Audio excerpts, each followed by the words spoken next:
Donc nous nous disons salut à tous nos bien-aimés qui nous suivent de loin comme de près.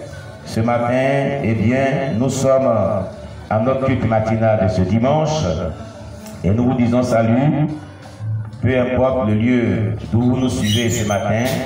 Voilà, que la paix de Dieu soit sur vous. Il est exactement 8h30 sur notre montre. Amen. Alléluia. Nous allons donc ouvrir notre Bible et nous allons, eh bien, passer à l'exhortation matinale d'introduction à notre culte de tous les dimanches que nous faisons ici. Amen. Alléluia. Je voudrais donc que nous baissions la tête pour prier le Seigneur et lui confier cette exhortation d'introduction à ce culte matinal de ce dimanche. Prions le Seigneur notre Dieu. Éternel Dieu Tout-Puissant, nous te rendons toute la gloire, Père Céleste, mon Dieu, mon roi, pour la grâce que tu nous fais, la faveur que tu nous fais, de pouvoir être dans ta présence et de pouvoir partager ce culte matinal de ce dimanche avec nos bien-aimés frères et sœurs en Christ.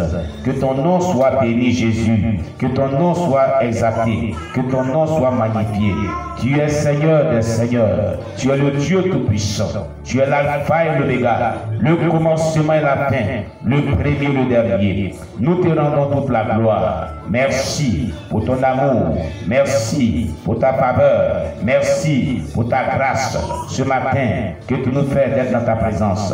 Oh Jésus-Christ, merci pour le dernier jour de la semaine qui s'est écroulé, qui est ce jour de dimanche.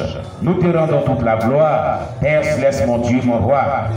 Durant cette nuit, parce que tu nous as gardés, durant cette nuit, tu as permis que nous vivons, nous respirons et que nous soyons dans ta présence.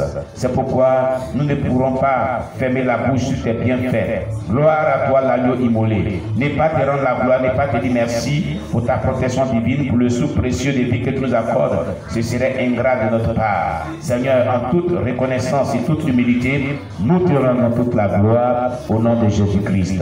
Amen. Alléluia. Alors, chers bien-aimés, soyez bénis.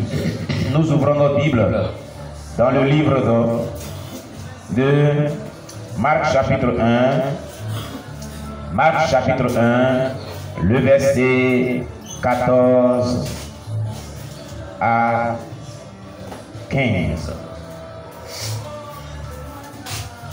Marc chapitre 1, verset 14 à 15. Amen, amen. Alléluia. Et nous allons lire ce que la Bible nous dit dans ce texte biblique. Amen, amen. Est-ce que vous êtes à la page? Êtes-vous à la page? Eh bien, voici ce qui est dit dans Marc chapitre 1, verset 14 à 15.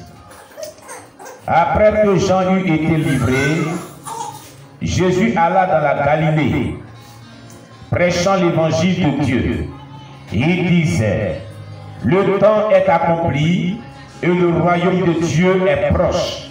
Répentez-vous et croyez à la bonne nouvelle. Amen. Voici, chers bien-aimés, le texte biblique sur lequel le Seigneur va s'appuyer pour nous parler afin de pouvoir introduire ce culte matinal de ce dimanche 31 janvier 2021. Amen, amen. Il est dit ici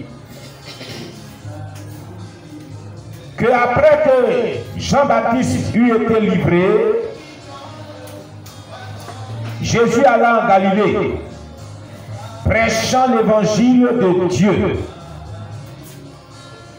Et lorsqu'il prêchait l'évangile de Dieu, quelle était la parole qu'il proclamait?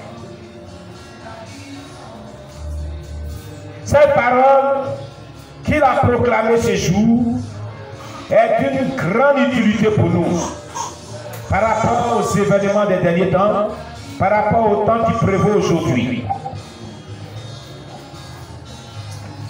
Cette parole qu'il avait proclamée est très utile pour toi et moi. Est très utile pour le corps de Christ. est très utile pour les païens, est très utile et bien pour tout être humain vivant sur la terre. Bien-aimé, quel était le contenu de cette parole?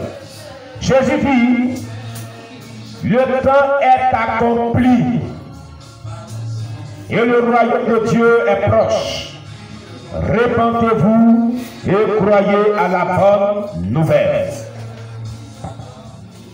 Il est dit, le temps est accompli. Qu'est-ce que Jésus attendait par le temps est accompli? Jésus voulait dire, il n'a pris le temps pour dire, il n'est pas encore l'heure, et bien pour moi, pour l'accepter comme sauveur.